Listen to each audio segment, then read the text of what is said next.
দর্শক, ঈদের ফিরতি যাত্রা নিয়ে রাজধানীর সায়দাবাদ বাস টার্মিনাল থেকে বিস্তারিত জানাচ্ছেন সহকর্মী শফিক আহমেদ।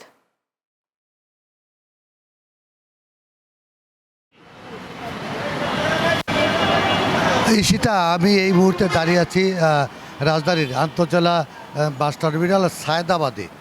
সকালবেলা থেকে কিন্তু ঈদ ফেরত মানুষের ভিড় আমরা লক্ষ্য করছি। এই মুহূর্তে সায়দাবাদের চিত্র যদি আমি একটু ঘুরে দেখাই, যারা ঈদে বাড়ি গিয়েছিলেন তারা কিন্তু ঈদের একদিন আগে ছুটি থাকা সত্ত্বেও কিন্তু ফিরে আসছেন। যাত্রীদের সাথে আমি কথা বলেছি, তারা আমাকে জানিয়েছেন যেহেতু আগামীকাল ছুটির শেষ দিন, সেই ক্ষেত্রে যানজট এবং অনেকটাই ভোগান্তি পোহাতে হতে পারে। সেই জন্য পরিবার পরিজন দিয়ে তারা কিন্তু একদিন আগেই ঢাকায় তার নিজ কর্মস্থলে ফিরছেন।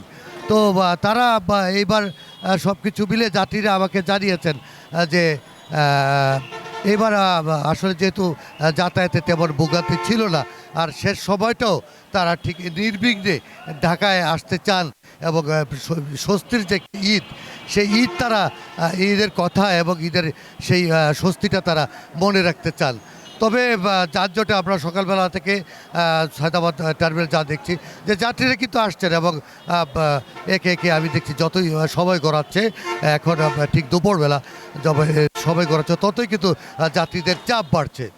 তো সব কিছু মিলে এই ছিল এইটা সায়দাবাদ আন্তজেলা বাস টার্মিনাল থেকে আমার কাছে ঘরে ফেরা মানুষের সর্বশেষ খবর।